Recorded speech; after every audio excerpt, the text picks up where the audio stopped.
Two attractive women dining on the restaurant's terrace attracted male glances from passers-by, but the friends were too busy talking to each other to pay attention to them. "How long ago was it, Melanie?" asked a tall, dark-haired woman. "It seems to me that I haven't seen you for ages." The second woman was Blondie and a year or two younger than her friend. "I know, Gary, and I feel bad about it. But between graduate school and family life, it was difficult to find time for anything else. How are your studies at business school going? You must be close to completing your MBA." "Yes, almost everything is ready. We have spring break next week, and then there are only a few weeks of classes left before I receive my diploma. I've already turned in my thesis, so I don't have to worry about that. And even better, it looks like I'll be exempt from all exams. Then everything should be smooth." "This is wonderful, Melanie. Congratulations. Do you already have a job?" "No. I've been really busy the last 2 years, so I'm planning on taking a little break before getting into the labor wars. I want to relax and have some fun before I get back to work. But enough about me. How are you doing? Is there a special man in your life?" "I'm doing well, but I'm still looking for the right mister." The blonde looked at her brunette friend with an appraising glance. "With your appearance, I wouldn't rush to settle down. I bet you could go out with different guys every night if you wanted." Jerry gave her friend a sarcastic smile. "Believe me, Melanie, living alone these days isn't all it's cracked up to be. To find one decent guy, you have to go through a dozen scoundrels, and frankly, it starts to get boring. To tell you the truth, I'm a little jealous of you being happily married to such a wonderful guy like Adam. And speaking of Adam, how is your handsome husband doing?" "I think he's fine." "Oh, I think I just heard a discouraging word." "What's the matter, Melanie? Isn't everything good between you?" The blonde shook her head. "It's not that we have problems. It's just that Adam is so busy with his own affairs that we have little time to spend time together. And even when we do, we don't have much money to spend on entertainment. Well, he spends all this time on his company to build a future for the two of you. As for money, I suspect that graduate school is not cheap. I know and I appreciate it. But sometimes I just want to go out and have fun like I used to. At school, all my classmates talk about is going to parties and meeting people in bars. Meanwhile, I'm sitting at home and watching reruns on TV." The dark-haired woman looked shrewdly at her friend. Is there anyone in particular at school that you would like to go to a party with?" Melanie laughed. "You always knew how to read me too well." She then leaned forward to avoid being overheard. "Actually, there is one freshman, Carl. He's very nice." She blushed.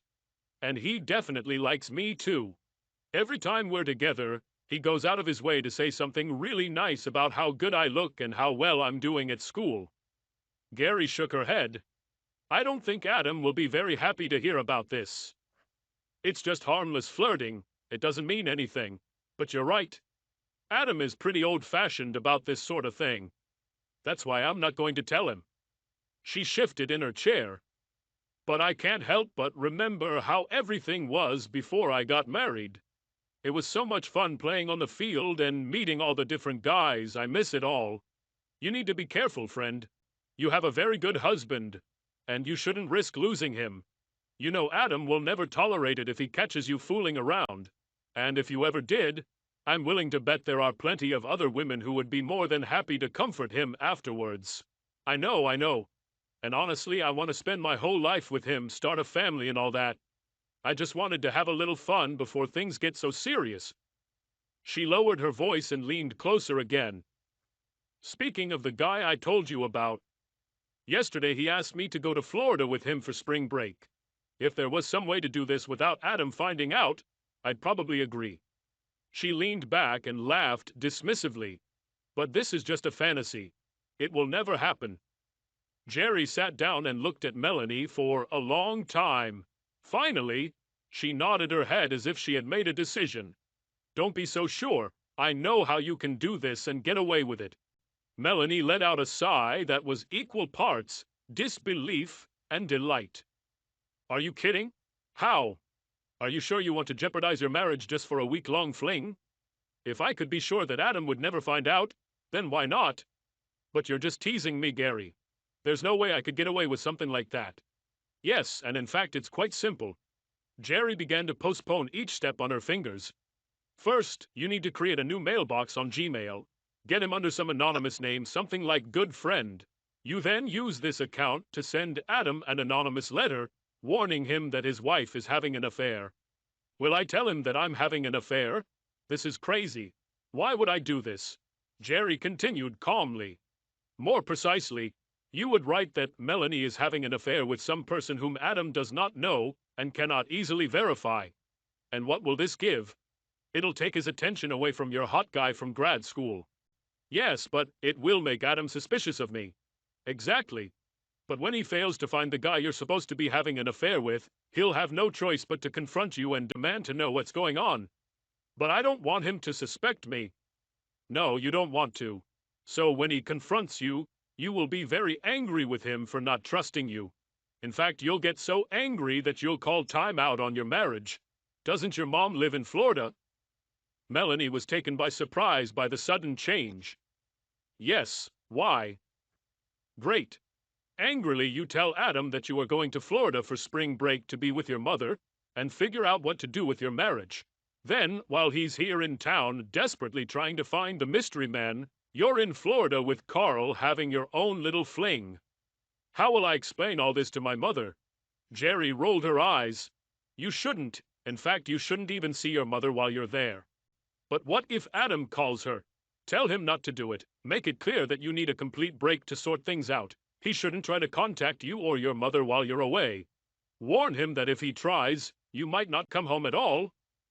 Melanie stared at her friend for a moment, contemplating her plan. Finally, her face brightened. You know, Gary, I can see how this could work. But what will happen when I return? It's simple. By then, Adam will miss you like crazy. And since he can't find the mysterious man who is supposedly having an affair with you, he will come to the conclusion that someone is playing a malicious prank on him. He will feel very guilty and will beg you to forgive him for not trusting you. You will forgive him, and everything will be fine. You'll have fun, and then you and Adam will be together again, closer than ever. What about the mysterious man I'm supposed to be having an affair with? Maybe I should just come up with a name for him. You can, but I think it will be much more believable if it is a real person. Choose someone you can't have an affair with, like someone very old, or living far away, or dead.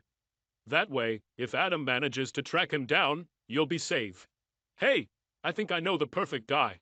I had a creepy professor in one of my classes my first year of graduate school. He must have left town because I never saw him again. How do you like it? Perfect. Melanie suddenly reached across the table and squeezed her friend's hand. You are the best, Jerry. I'm so excited. I really think it's going to work. Then she hugged herself and trembled slightly. I can't wait to tell Carl. Adam returned to his office and sat down in his second-hand swivel chair.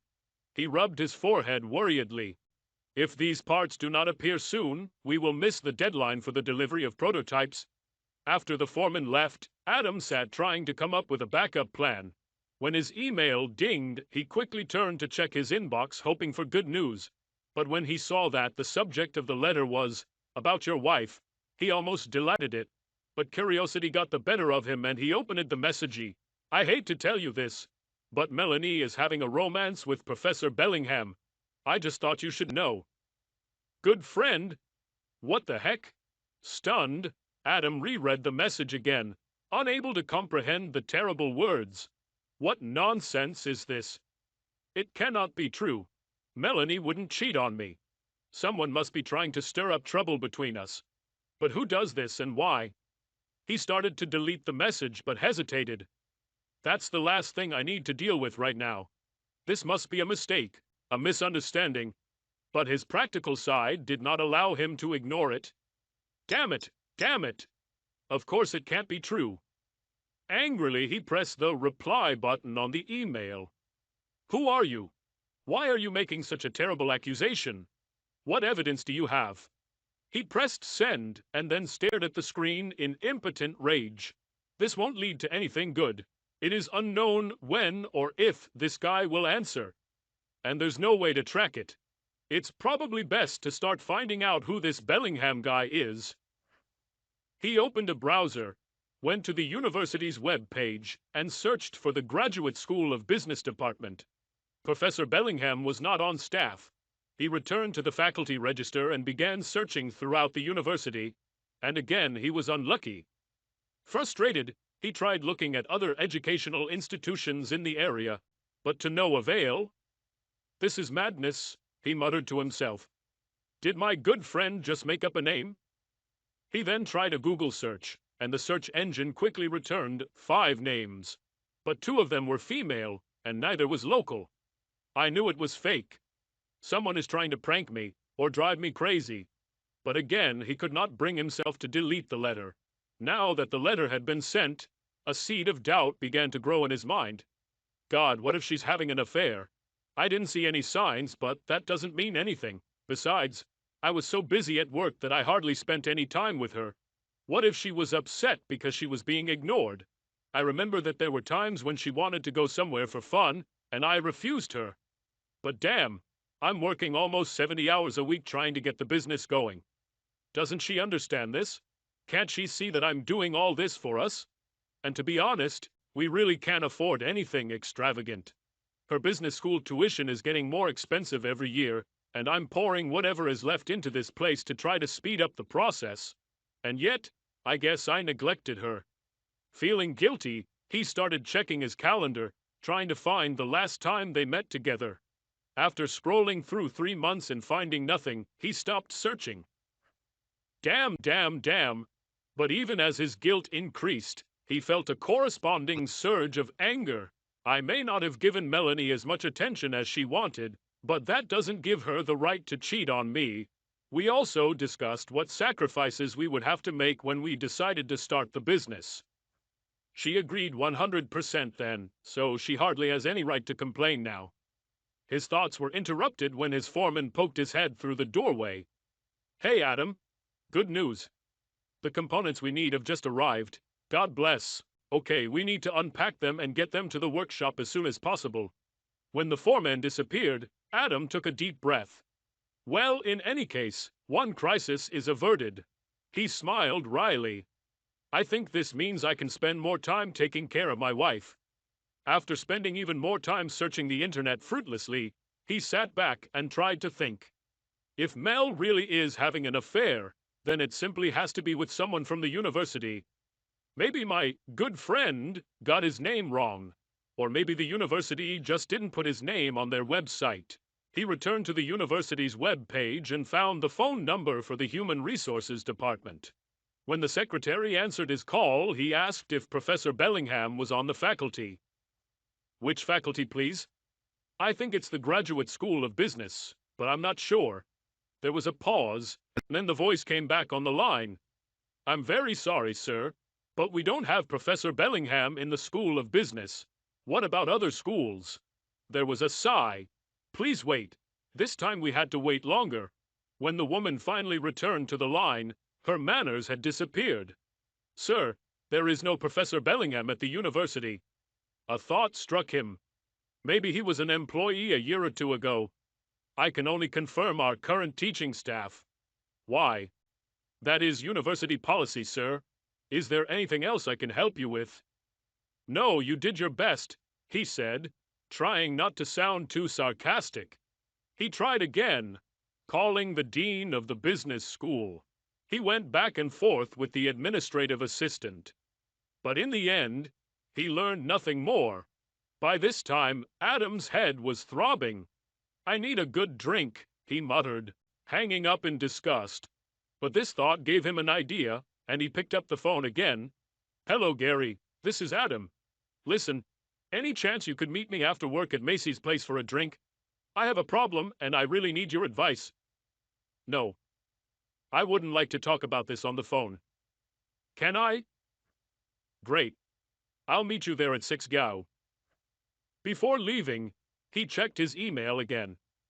There were no more messages from good friend. Entering Maxie's place, Adam noticed Gary sitting at a table in a quiet corner. In front of her stood a glass of white wine and a mug of his favorite draft beer. He walked over and kissed her on the cheek. "Thank you for the beer and, more importantly, for coming tonight. I really needed to talk to you." When he sat down, she took a sip of wine and then looked at him for a long time. "Okay, Adam, tell me. What's going on? Are there problems in your business?" Not knowing where to start, he stared at his mug for a moment and then said, "Do you happen to know Professor Bellingham from the university?" She shook her head, puzzled. "Bellingham? I've never heard of him. And what?" He sighed and handed her a printout of the email. "I received this today." She quickly scanned it, sighed, and read it again. Then she looked at him with sympathetic eyes. "Poor Adam. No wonder you didn't want to talk about it on the phone. What do you think about it?" "I don't know what to think, Jerry. I can't believe this is true, but I also don't want to bury my head in the sand and pretend everything is fine. I spent the whole day trying to track down this mysterious Bellingham professor, but I ran into a brick wall at the university. Now I don't know what to do. I can't afford to hire a private detective, and I don't have time to play detective myself. That's why I wanted to talk to you. You have been a good friend to Melanie and me for a long time. Please tell me what you think about it." She took another sip of wine and then reached out to give his hand a quick squeeze. "What you're really asking is, do I think she's having an affair? I cannot give you such absolute certainty. On the one hand, I haven't seen or heard anything that would make me think that she is unfaithful to you. On the other hand, I haven't seen her very often over the past few months." His face twisted in annoyance, and she hurried to continue. "You know as well as I do that there are people who like to stir things up, and it could be something like this. Or you may have business enemies who would like you to divert attention to the tensions in your marriage. There may be other scenarios that I haven't even thought about. What I do know is that you can't ignore it and hope it goes away. I know how much you believe in marital fidelity, and I know that any hint that your marriage has been broken will eat away at you. If you don't deal with this, then eventually doubt will kill your relationship with Melanie as effectively as the romance." He looked at her hauntedly. "I understand that you are right, Gary, but what can I do? In my opinion, you should show this damn thing to Melanie. She needs to know that someone has accused her of infidelity, and she deserves the opportunity to shed whatever light she has on it. After all, Adam, if someone made a similar accusation against you, you'd want to know, wouldn't you?" He sat silently for a minute, then nodded his head. "You're right. If I don't share this with Melanie, it will affect how I behave with her. Ultimately, this will tear us apart just as surely as if she actually cheated on me." He stood up and hugged the dark-haired woman. "Thanks for helping me think things through, Gary. I don't know what I would do without you. You know how dear you both are to me, Adam. If I can help in any way, please let me know." He nodded gratefully and headed towards the door, and she stood and looked after him. When he returned home, Melanie was already waiting for him. "Where have you been, Adam?" "I tried to call, but you didn't answer." He ignored her question. Taking her hand, he led her to the sofa and sat down next to her. "I have to show you something, Mel, something that has really confused me." She sat down next to him, her face betraying her nervousness. He handed her the printout. "I received this by email today. Can you tell me anything about this?" She read it quickly. Then, to his surprise, she jumped up and started screaming. "Do you think I'm cheating on you? I do not believe in this. You got some bullshit accusation from some anonymous friend, and you're ready to accuse me of adultery? No, honey, I don't blame you for anything. If you don't blame me, then why did you show me these dirty lies?" She snatched the print out, crumpled it into a ball, and threw it at him. "You might as well plunge a knife into my heart. This hurts me so deeply. You trust someone who is too cowardly to even sign his name more than you trust your own wife." She grabbed her purse and headed to the front door. "I can't even look at you now. I'm leaving and don't know when I'll be back." With these words, she ran out, slamming the door behind her. A moment later, he heard the roar of her car's engine and then the screech of tires as she pulled out of their driveway. "Oh damn, I never expected this. Now I'm even worse than before." He groaned, sinking back onto the sofa and clasping his head in his hands. As he sat there, Adam's first thoughts were defensive. Why was she so upset? She didn't even let me finish. I didn't accuse her of cheating, I just showed her what someone else wrote, that's all. But he knew the answer before he finished. If Mel had given me that note, I probably would have exploded too. But what could I do? Act like everything was fine? Jerry was right. I can't just ignore the letter. It wouldn't be fair to Mel or me.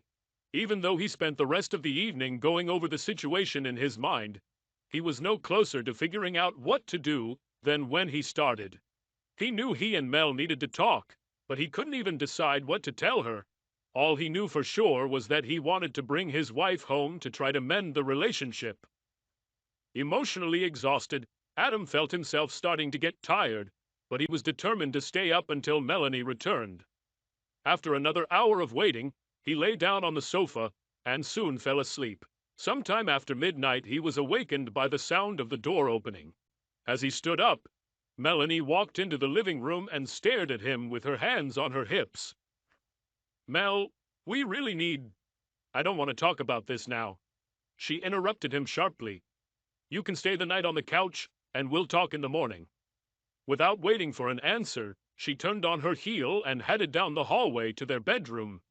Hearing the door slam, he groaned and lay back on the couch, hoping that sleep would return. It took a long time. Adam usually got up early to get to the office before everyone else, but even though his body clock woke him up at the usual time, he felt obligated to not leave until Melanie showed up so they could talk. He made coffee and sat down at his laptop to read the news while he waited. It was almost 8 o'clock when Melanie entered the kitchen. Adam was shocked to see her dragging a suitcase behind her. Where are you going, Melanie? I thought we were going... Before he could finish, she raised her hand to stop him. It was a terrible shock, Adam. This calls into question our entire marriage. I need to be alone to think about what happened. Spring break starts tomorrow and I'm going to Florida to visit my mother. She pierced him with an angry look. I plan to spend the whole week there and return to classes next Monday. While I'm gone, I don't want to hear a word from you. I need this time for myself. Don't call me, don't call my mother, don't call my mother's house. Do you understand? He nodded helplessly. I'm serious, Adam. If you try to call, I might not come home at all. Understood? He nodded again. Okay, she said, and walked out the door to her car, dragging her suitcase behind her. When she left, Adam sat in shock for several minutes. Finally, he returned to the bathroom to shave and change his clothes. Then he gloomily drove to work. When he got to the office, good news awaited him. His foreman took the lead in distributing the missing components to the appropriate stations on the model production line, and testing proceeded smoothly. At least the business won't crash and burn today, unlike my marriage, Adam said to himself bitterly. In the afternoon, he was working on a spreadsheet when the phone rang.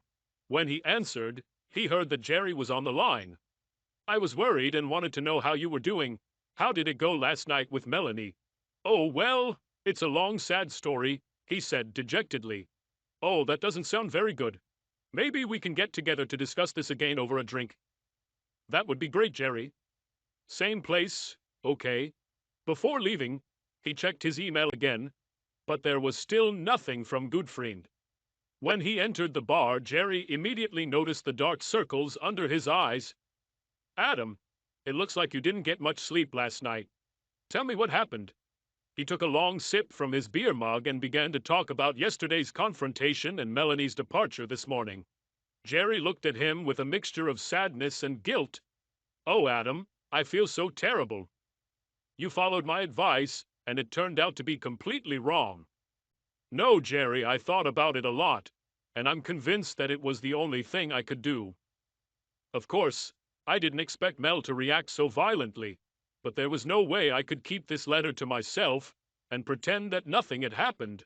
Now I can only hope that she will cool down and we can discuss everything when she gets home. You say that very nicely, Adam, but I still feel guilty about what happened. So what are you going to do for the rest of this week? I don't know, Jerry. If Mel and I don't talk about what happened, I don't see any way to move forward. Maybe I'll wait a few days and then try calling her. No, Adam. This is the only thing you shouldn't do. She already thinks that you don't trust her. If you try to contact her after she has directly told you not to, it will only prove to her that she was right. Yes, I guess I understand that. But I feel so damn helpless. I don't know of a way to find out who sent the letter. The only thing I can do while she's gone is continue to try to figure out who this Professor Bellingham is. This makes a lot of sense. If you could find him, maybe he could fill in some of the blanks for you. Over the next few days, Adam repeatedly tried to unravel the mystery of the anonymous letter. Despite the lack of success, he was still convinced that Bellingham was somehow connected to the university. Then he started brainstorming. Maybe the reason I can't find this guy is because he is a graduate and not a teacher. Well, I'm an alumnus too, so maybe alumni relations can help. When he called and identified himself as a graduate, Adam was immediately transferred to the development department. The guy who answered the phone wrote down all the necessary information about Adam's address, phone number, and email. He then asked how much Adam wanted to contribute to the alumni fund. No, I'm not calling to make a contribution. I'm trying to find Professor Bellingham. I think he might be a graduate. The man made him wait while he checked several databases. Sorry, sir, but it seems we've never had a graduate with that name. Is it true? What about graduate schools? I checked them too.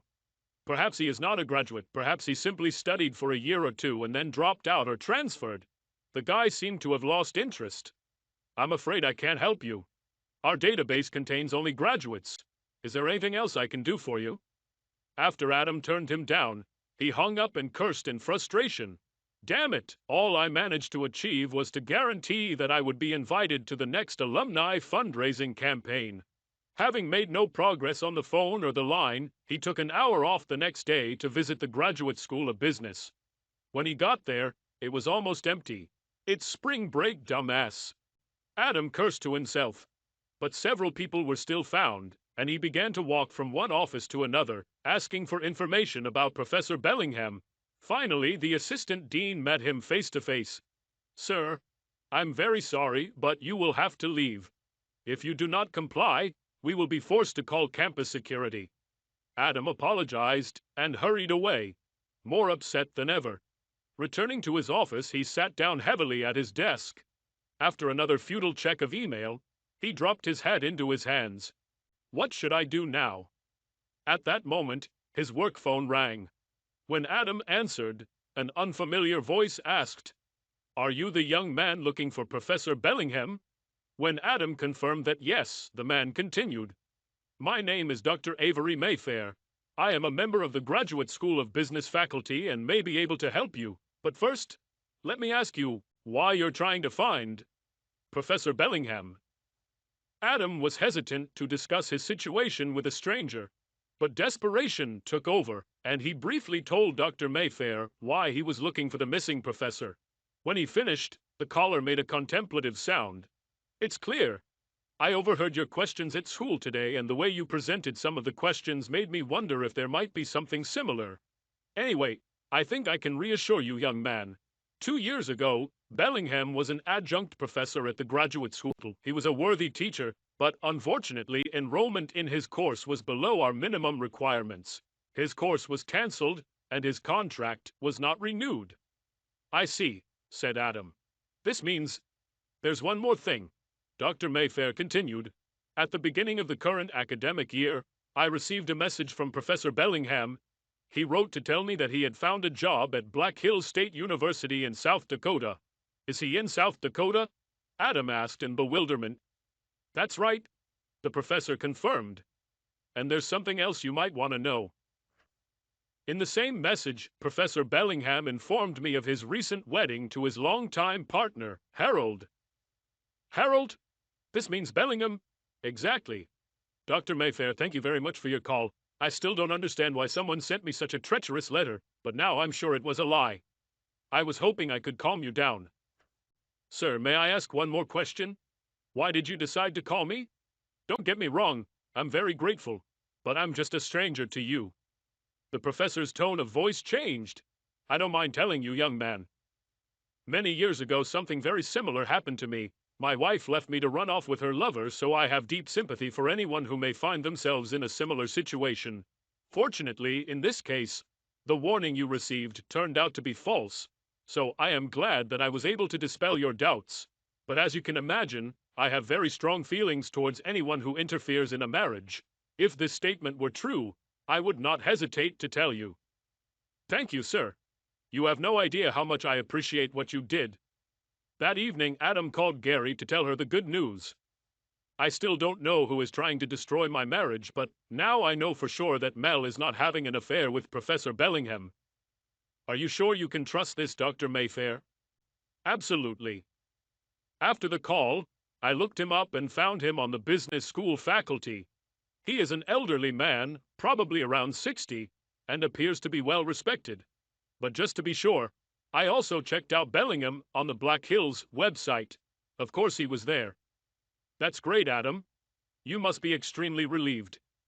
Yes, it is. But now my problem is what to tell Mel when she gets home. It's easy, Adam. From what you told me about your confrontation with her, she never gave you a chance to talk. When she returns, tell her that you never had any doubts about her. Tell her that you already knew about Bellingham, that you tracked him down as soon as you received the letter. But since she reacted so strongly, you didn't have a chance to tell her about it. If you play your cards right, Adam, she'll apologize to you. I don't know, Jerry. In fact, everything was not like that. He heard the smile in her voice. Come on, Adam. Is it really that bad to stretch the truth a little to get what you want? On Sunday, before returning to town, Melanie surprised Gary with a phone call. Hey, girlfriend, I just wanted to check with you about how Adam is doing before I go home. I'm a little nervous about what I'll encounter when I arrive. The only thing I know for sure is that you owe me a huge debt for everything I did for you while you were busy with your affair. With a little help from me and some luck, you will be able to return to your husband, and your marriage will be in better shape than ever. With that, she continued to describe the week, ending with Adam learning of Bellingham's whereabouts. If you play your cards right, when you get home, Adam will apologize to you, you will apologize to him, and everything in your life will go back to normal. There was a pause on the line. What if I don't want everything to go back to normal? I didn't understand, Melanie. What do you want to say? Just last week I had an explosion. Carl, the guy I was with, is so funny. Melanie's voice became a little hoarse. And most importantly, he is a fantastic lover. I haven't felt such pleasure for many years. In any case, I'm not ready for my little adventure to end yet. I want to continue seeing him at least until the end of the semester. Come on, Gary, you have to help me find a way to help me out. Stop, Melanie, you're already taking a big risk by leaving with this guy for a week. If you try to keep the romance alive here in town, you're really upping the odds, girl.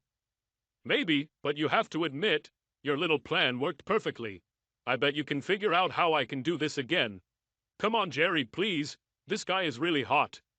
I was afraid that something like this might happen. There was a long pause.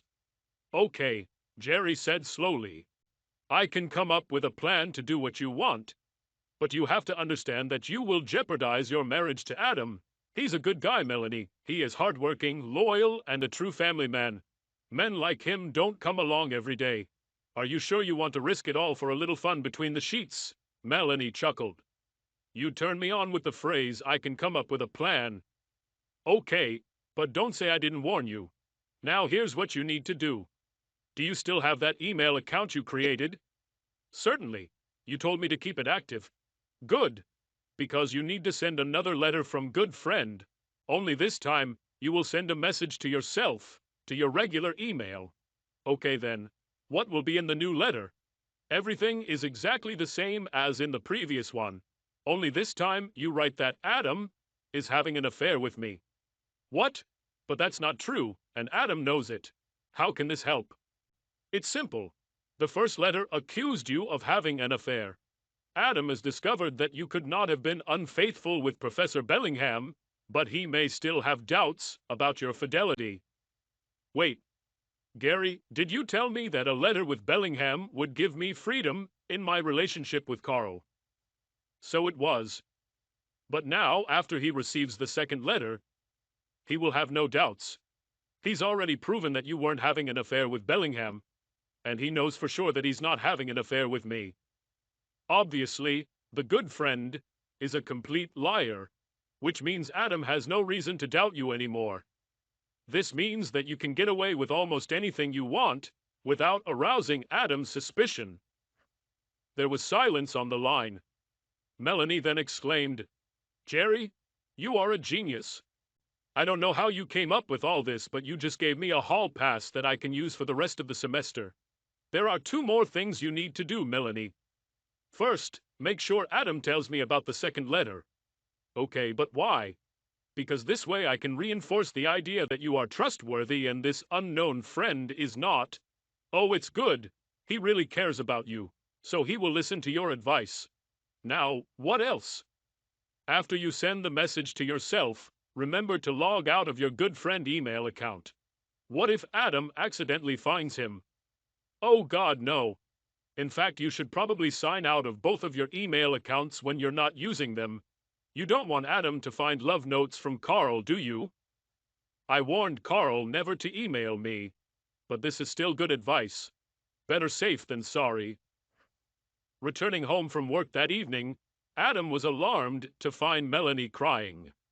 Things had been going so well between them since she returned from Florida that the sight of her upset face took him by surprise.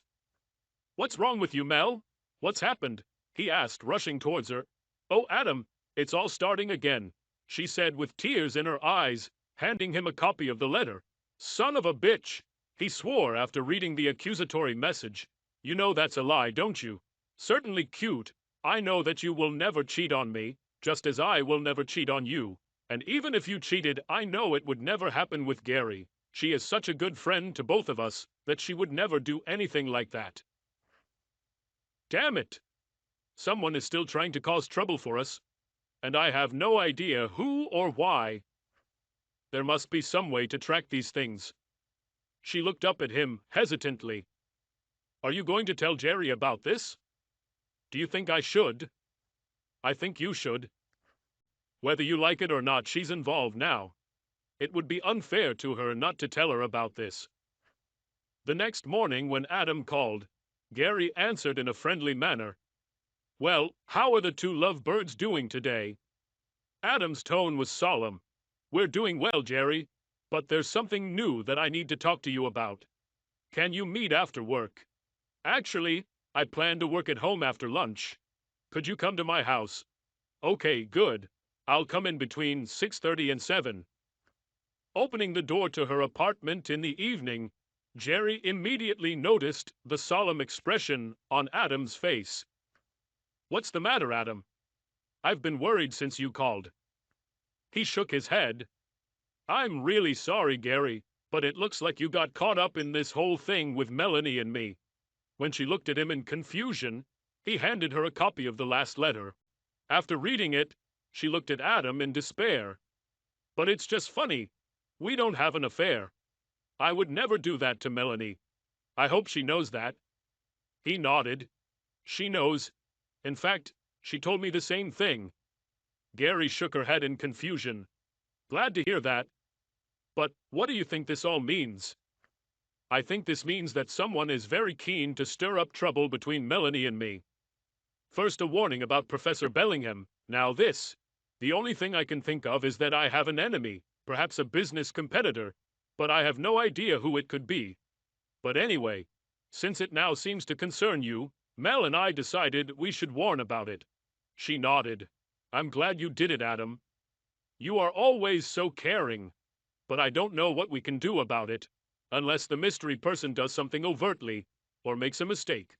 I don't think calling the police will do any good." "I agree with that, Jerry. But it's so frustrating. I'm tired of all this confusion, and I just want whoever it is to leave us all alone." "How does Melanie perceive this?" "She is very upset. When I came home, she was in tears. I'm not surprised, especially after the ordeal the first one caused. Look, Adam, I think Melanie is pretty fragile right now. Between all of this and the fact that she's so close to graduating, I guess she's a bundle of nerves. You must take care of her as much as possible." Do you think we should both just block all mail from this account? This may turn out to be a mistake. If he sends anything else, I think you'll want to know about it. Yes, you're right. But how can I protect Mel?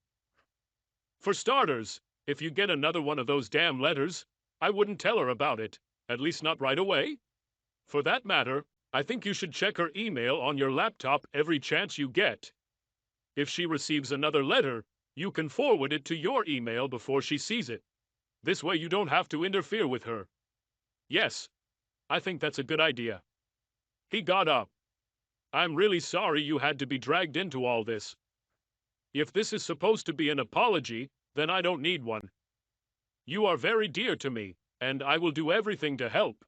He smiled gratefully. I'd better go home to see how Melanie is doing.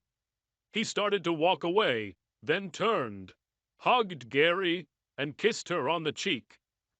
Thank you for being such a good friend. Having you by our side through all of this means a lot to me. When Adam returned home, he was pleasantly surprised to find Melanie in a much happier mood. The next morning, she was even more cheerful and got up early to have breakfast with her husband. This is a real holiday, Melanie. I don't see you that often before I go to work. Well, I didn't want you to leave this morning without being able to say, I love you, she told him, kissing him. By the way, she added, I wanted to be sure to let you know that I'm going to a lecture on campus this evening. A few girls and I are going to grab something to eat after this, so I'll probably get home pretty late. Ah, of course, Mel. Everything is fine. We have a lot of leftovers in the fridge, so I can grab a snack here. Thank you, darling. I'll probably come home after school to drop off my school things and change clothes. If we don't see each other, have a good evening. Knowing that Melanie wouldn't be home, Adam stayed late at the office. For a change, business was starting to pick up. A large potential client really liked samples of the new product, and Adam hoped they would place a trial order. At least something is becoming clearer. Now I just need to get to the bottom of who is playing email games with Mel and me. He was still thinking about the mysterious good friend when he entered the house. As he started to walk into the bedroom, he noticed Melanie's laptop sitting on the table. I don't think she needed him for the lecture. Then he remembered Gary's proposal. I wonder if she still checks her email. If so, then we need to check if she received anything new from this bastard. The laptop came to life when he opened the case. The email page wasn't open, so he clicked on the Gmail link to see if it was registered. When he did this, a window opened asking him to select an account. He saw Melanie's email, but it had been unsubscribed, so he started closing Gmail. Before he had time to do this, he noticed a second account under her regular mail, and when he looked at it more closely, he froze in bewilderment. The name of the account was Good Friend. What the hell? He exploded, staring at him. He tried to open it, but Google asked, Enter password. Not knowing the password, he closed the tab, then sank into his chair, trying to comprehend what he had just seen. How could she have an email account with that name? I know that Gmail doesn't allow two users to have the same address. But that means Melanie was the one sending those other letters. Why would she do this? Why would she send me an anonymous letter in which she accuses herself of having an affair? Only after a moment did the answer reach him. It must have been a distraction. She wanted me to chase some gay professor in South Dakota because she was having an affair with someone else. Then another thought hit him like a punch to the stomach. Her trip to Florida. When I showed her the letter, she pretended to be very upset with me. She told me that she was going to visit her mother, that she needed time away from me. Now I wonder if she even saw her mother. He quickly took out his mobile phone and pressed his mother-in-law's number. When the elderly woman answered, he spoke politely for a minute and then said, Tell me, Melanie and I were thinking of coming to visit next month. Will it be too soon to see us again? Too early? I haven't seen you for ages. Please come when you can. He ground his teeth in anger. Good, excellent. We will contact you when we have decided on a date. Having said goodbye, he broke the connection and cursed. What a bitch! I wonder where Melanie actually went. And more importantly, I wonder who she went with. Bitch! Then he remembered the last letter, the same one that Melanie received. What was this for? Damn, this must be just another distraction to take her mind off of her while she goes to lectures with her girlfriends. What a vile lying bitch. It made him wonder what she wore when she went out for the evening. He hurried back to the bedroom and began sorting through his wife's underwear. It was difficult for him to remember everything about Melanie, and he had almost given up. But a sudden suspicion gripped him, and he returned to check one more item: a garter belt. He was absent. Angrily, he looked for a suitable bra and panties, but they were gone too. Went out for dinner with some girlfriends, huh? He put everything back and returned to the kitchen table to think. So you love sabotage and deception? Well, two can play this game. When Melanie returned home after midnight, he was still seething, but pretended to be asleep when she tiptoed into the bedroom. When he heard the shower turn on, he did everything he could not to stand up and attack her. Who would have thought that going to lectures would be such a sweaty job? He thought bitterly. The next morning, Adam got up very early and left for work before Melanie even woke up. Next to the coffee pot, he left a note for his wife. I hope you enjoyed yesterday's lecture. I had to leave early for a meeting at work, and I might be late today, so don't wait for me. For Adam, it was indeed a busy day, but his meetings were not with clients or suppliers. During lunch, he did a little shopping and then headed home with some of his purchases to do a few preparations. After that, he went to 2 more meetings, which took up the entire afternoon. When he finished, he went to dinner and a movie to kill time. Melanie was already asleep when he climbed into bed, trying not to wake her. However, when she woke up the next morning, she found her husband waiting for her. I thought you had left for work a long time ago, honey, she said, gratefully accepting the cup of coffee he handed her. I wanted to make sure to see you this morning, because I have a flight to Detroit at noon. I'll be out for a few days generating leads. This is something new. You don't have to travel so often, so when do you think you'll be back? Not until Friday evening, and if everything goes well, I can only leave there on Saturday morning. Can you cope here while I'm gone? She gave him a bright smile. Do not worry about me. I'm sure I can find something to do while you're gone. Fine. Just remember to stay away from our good friend while I'm gone. Her face darkened. It's not funny, Adam. Sorry. You're right. It's not funny. He then waved his hand at her, picked up his suitcase and headed towards the car. He frowned as he pulled out of the driveway. She didn't even notice that I didn't say, I love you. I bet she's already making plans to meet her lover again. Now I just need a little distraction to make sure her meeting takes place here at home. Instead of going to the airport, Adam left his office at lunchtime and went to the university. Parking off campus, he walked briskly toward the Graduate School of Business. He had shed his usual sports jacket and slacks, and was now wearing jeans and a sweatshirt. He had a cheap backpack slung over his shoulder. Without raising his head, he headed to the reading room of the School of Business library. The few students there did not pay any attention to him as he casually walked behind the rack of periodicals. Once he was out of sight, he pulled out a string of the largest firecrackers he could buy, lit the extra long fuse attached to them, and tossed them into a metal container for disposal. He then casually walked to the nearest door, propped it up with his backpack, and walked out. Once outside, he took out the phone he had purchased the day before and called campus security. Come quickly. They're shooting at the business school. He shouted excitedly when his call was answered. I think there may be several of them. They're still shooting.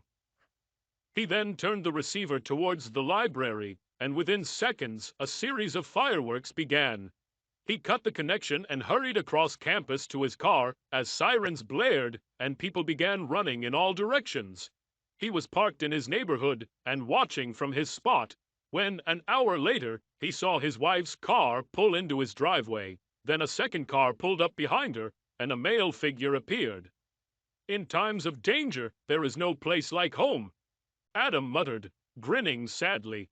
He then got into his car and drove to the motel where he had booked a room. Late that evening, he drove around his neighborhood one more time to make sure the second car was still in his driveway. Then he returned to his room and tried to get some sleep. When the adulterous couple left the house the next morning, they were surprised to find Adam leaning against the stranger's car door. "God, Carl, this is my husband." Melanie gasped when she recognized him. "I thought you were in Detroit," she stammered, and then caught herself thinking, realizing how it sounded. "Darling, everything is not as it seems. Carl just came by to—" "Just stop, Melanie. Every time you open your mouth, you are only lying. I don't want to hear it anymore." He bared his teeth and gestured at the two of them. "That's exactly what it sounds like. I know you both spent the night here, and I have a record of everything you said and did together. So stop talking and listen." He grabbed the manila envelope tucked under his arm and handed it to her. "I am filing for divorce on the grounds of adultery.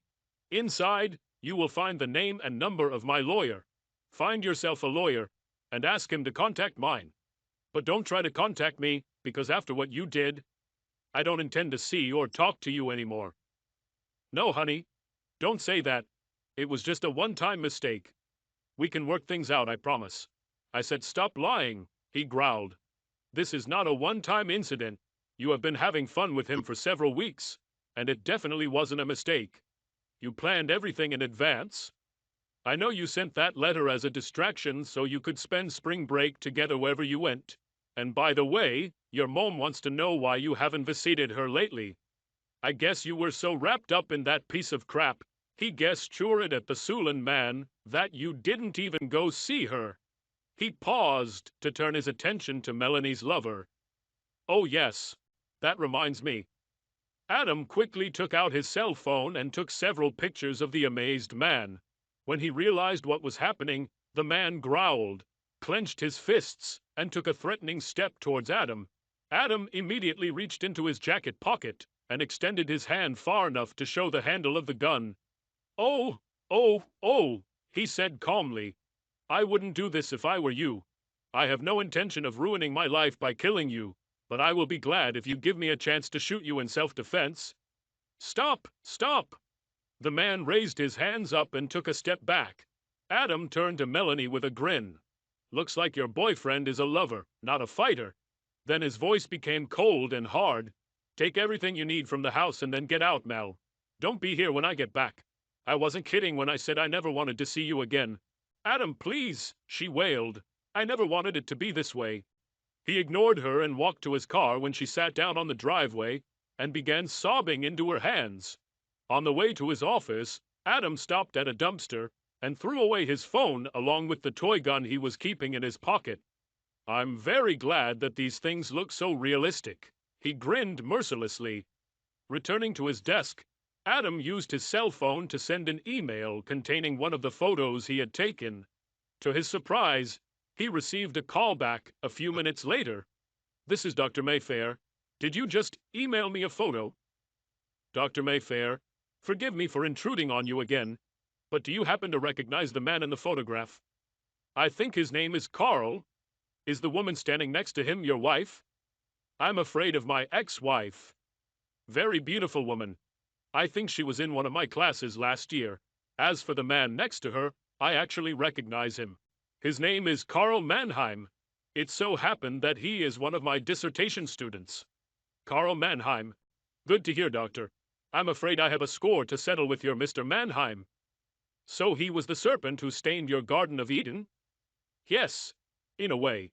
But I'm afraid that my Eve was far from innocent." "It's clear. Very interesting. Well, I'm glad I was able to help you, although I'm sorry the result wasn't what you wanted." "Thank you, doctor. I appreciate your time and your help, despite how things turned out." "Well, good luck to you, my boy, and don't lose hope. Everything always works out for the better. Take it from someone who has been there and made it to the other side." 2 months later, I sat opposite my lawyer and was annoyed. "Have you heard anything from Melanie's lawyer yet? How are things going with the divorce?" "Yes.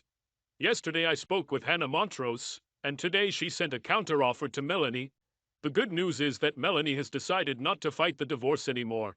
Apparently, after Hannah heard the recordings you made in your home, she convinced your wife not to risk having them played in court, But the bad news is that now that Melanie has accepted that the marriage is over, she seems intent on getting as much out of you financially as possible. Crap! She lies and deceives me. And when she gets caught, she expects me to pay her for the privilege. It's just not fair. What does my cheating wife want? I usually expect to see a request for the division of all your property. But in this case, there is nothing to divide. You rent, you don't have a pension plan, and you have very little savings. The only asset you have is a share in your business, which is operating at a loss. Apparently she expects him to fail, so she's only asking the court for alimony. I certainly appreciate her vote of confidence in me.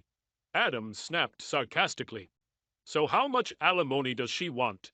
Much more than we offered. The lawyer handed the sheet to his client.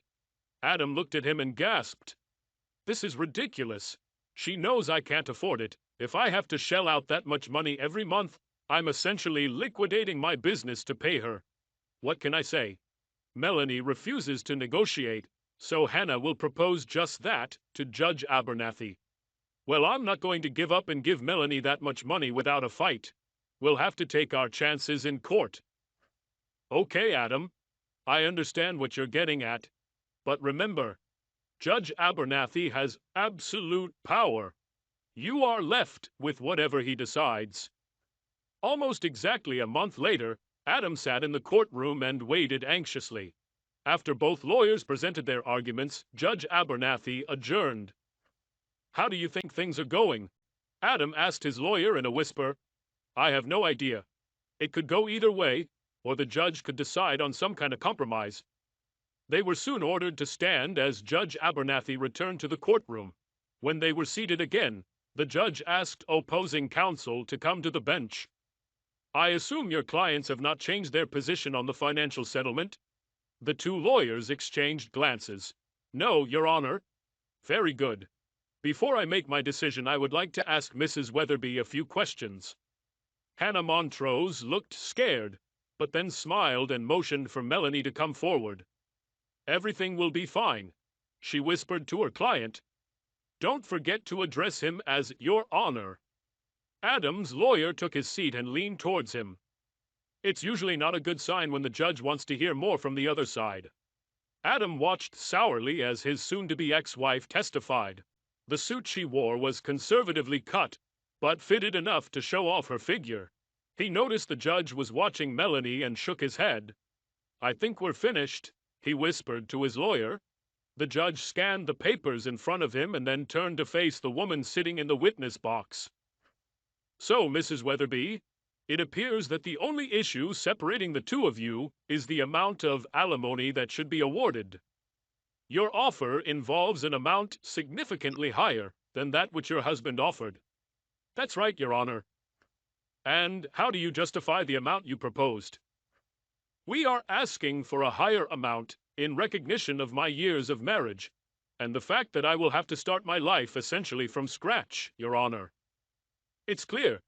However, Mr. Weatherby claims his only source of income is the company he founded, which is still operating at a loss. Why do you think Mr. Weatherby can afford the financial support you offer? Your Honor, we argue that Adam is deliberately reducing his true income by siphoning funds into his business. He could easily pay the child support I'm asking for by simply modestly adjusting his current investment level. The audited financial statement shows negative cash flow. Your Honor, Adam's accountants can manipulate the numbers to show any result they want. The judge raised his eyebrows. Are you saying that the financial statements are fraudulent? Lawyer Melanie turned pale and shook her head decisively. Melanie noticed this and quickly caught herself thinking. No, Your Honor, not at all. Simply, earnings can be deferred and investments accelerated, all within the bounds of generally accepted accounting principles. He invests too much in his company, that's all. Adam felt his blood pressure rise. He leaned over and whispered angrily, "Ah, what a bitch! She knows it's not true. She's just trying to pressure me to get what she wants, no matter the consequences." Meanwhile, Judge Abernathy reviewed the case summary in front of him. Until now, we have focused on your husband's investment in his business, Mrs. Weatherby. From what I can see here, Mr. Weatherby has also invested heavily in you, or at least in your education. If you mean my MBA, Your Honor, then it's true that Adam paid for my tuition, but I was the only one who worked. Did the hard work for all the courses, took all the tests, and wrote the dissertation. I've worked day and night for the past 2 years, including last summer. And you just graduated from university, is that right? Yes, sir. I graduated with honors, she said proudly. He nodded. Very good, Mrs. Weatherby, that's all. You can sit down. When Melanie stood next to her lawyer again, Judge Abernathy raised his glasses and looked at both sides for a moment. Having heard all the evidence, I intend to award Mrs. Weatherby the full amount of financial support she requested. Adam winced, and Melanie leaned over and hugged her lawyer, but the judge wasn't done yet. This financial settlement equates to a monthly amount that will allow Mrs. Weatherby to live quite comfortably without working for the foreseeable future. However, she has just completed a college degree that should prepare her for a high-paying business position. To give her additional motivation to use her expensive education, I am awarding Mrs. Weatherby alimony for 6 months only. 6 months? You can't do that, Melanie cried. I can, and I did it, answered the judge. Then he hit the wooden block with a hammer. Next thing, her lawyer quickly pulled Melanie away from the bench, even as she continued to try to appeal the decision. Only the appearance of a large bailiff convinced the unfortunate young woman to stop her actions. Do I only have to pay child support for 6 months? I can live with that, Adam told his lawyer as they stood up and began to walk out of the courtroom. How about this? Adam's lawyer answered happily. I thought we lost when the judge picked her number, but I guess he wasn't too impressed with the way she tried to milk you dry. However, not many husbands behave so well in divorce court. I wonder what made him take you so easy. You don't think the fact that she pleaded no contest to the charge of adultery was a factor? He should not have taken this into account when determining the financial settlement. Adam looked back again to see Melanie still arguing with her lawyer and chuckled. Well, whatever it is, I'm happy with how it turned out. At that moment, a hand touched his shoulder, and Adam turned to see an elderly man whom he had never met before, but who seemed vaguely familiar to him. I wanted to introduce myself, explained the gray-haired man. I'm Professor Mayfair. Adam grabbed his hand and shook it firmly. Professor, it is an unexpected pleasure for me to meet you in person, sir. Thank you again for your help. What brought you to court today? The elderly man smiled. After our conversation, I became interested in your case, so I decided to drop by to see how everything turned out. Then, his smile grew wider. It also gave me the opportunity to say a few words to an old friend of mine, Judge Abernathy. He shook Adam's hand again. I'm glad everything turned out well for you. If I'm ever able to help again, I'll be happy to do so. He winked. We divorced husbands must stick together. When the professor left, Adam looked after him. Interesting, he muttered, then shook his head.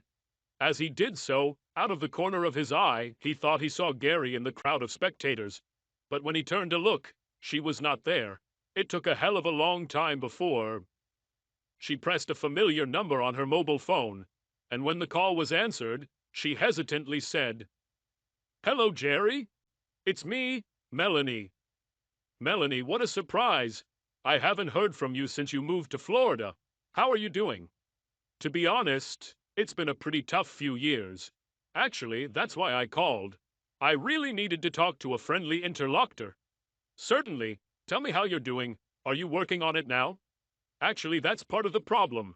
I thought that with my MBA, I would have no problem finding a good job.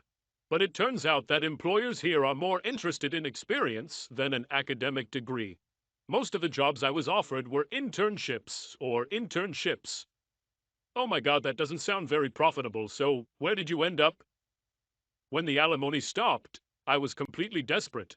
I even got a job as an administrative assistant for a while, but it was terrible. So now I have started a new career in financial advice. Actually, that's one of the reasons I called. I can analyze your financial situation if you don't mind. You'd be surprised how many people neglect these things.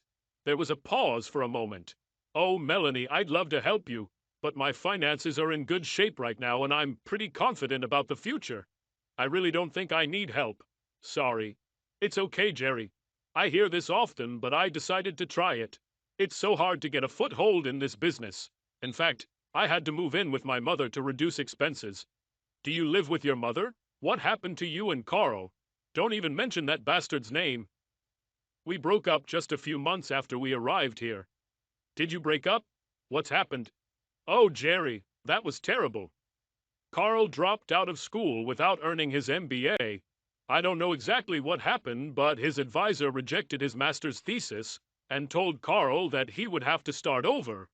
Carl felt very bitter and decided not to return. He refused to look for a job and hung around our apartment all day long, playing video games and drinking. After a while, he began to take out his resentment on me. It got to the point that at some point, I had to call the police on him. Oh, Melanie, how terrible for you. I think you're lucky to get rid of him. And look at it this way. Now you can freely go out and meet new people. Have fun and go dancing whenever you want. I remember how much you missed all this when you were married. Melanie sighed. Nightclubs and parties require money, Gary, and I don't have a lot of spare cash right now. And to tell you the truth, when I go out, it's not as glamorous or exciting as I used to think. In fact, I remember one friend warning me that there were a lot more creeps out there than good guys. She paused, but when Gary didn't say anything, Melanie decided to change the subject. What about you, Jerry? How are you doing? Are you dating anyone special right now? Actually, my situation has changed quite dramatically, Mel. In fact, I'm getting married next month. Married? It's amazing. Who is this lucky guy? I know him. Yes, actually, you know. This is Adam, Melanie. Adam and I are engaged. My Adam!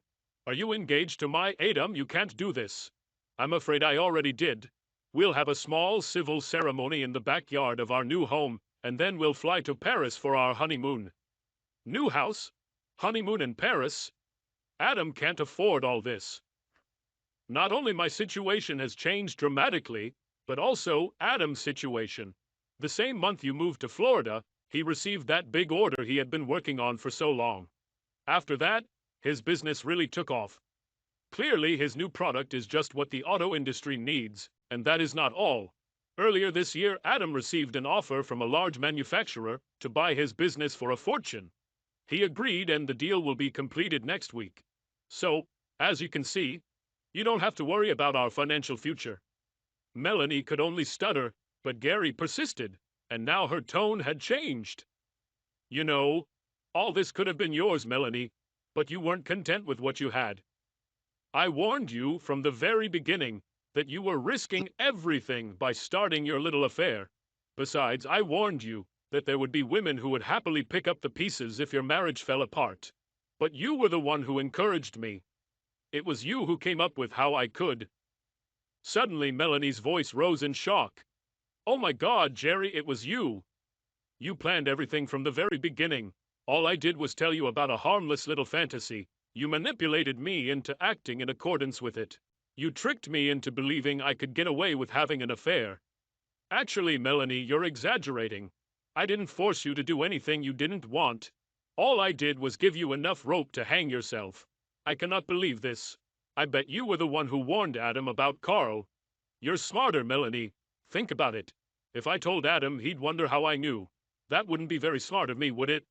On the other hand, I told you not to delete your secret Gmail account and told Adam to check his email. I use Gmail all the time, so I was sure he would see what he saw. So no, Melanie, I didn't tell Adam about your lover. All I did was arrange the dominoes so they would fall where I wanted them to fall. I cannot believe this. I trusted you, Gary. I thought you were my friend. Gary laughed. You know what they say. All's fair in love and war. You won't get away with this. I'll make sure Adam knows what you did, what a schemer you really are. He will definitely call off the wedding as soon as he finds out the truth. I'm very sorry, Melanie, but I'm afraid I'll have to interrupt our little conversation. Adam and I have plans for the evening. and I want to look extra good for him. Oh, and don't bother calling back. I'll block your number as soon as I hang up. You are an insidious, vile bitch. Jerry greeted her future husband with a kiss when he came home from work. Adam kissed her back and then pulled a piece of paper from his jacket. You won't believe who sent me a letter today, Melanie. Oh, really? Jerry said casually. I almost forgot about her. What does she need? Adam looked at his bride impassively. Actually, she wrote to warn me about you. She says you planned everything that happened just to separate Mel and me. It's pretty wild. Can I see? Asked Jerry. He handed her the printout. She glanced at it quickly, then handed it back to him with a smile. Poor Melanie. She could make her little jealous fantasy halfway believable if she added one more thing. He looked at her curiously. She winked at him. She should have signed it good friend. It took him a few minutes to stop laughing. Subscribe to our channel so that your second chaff doesn't cheat on you, and go ahead and listen to the next story, because this story is nothing compared to the next one. If you're under 18, don't even think about listening to the next one.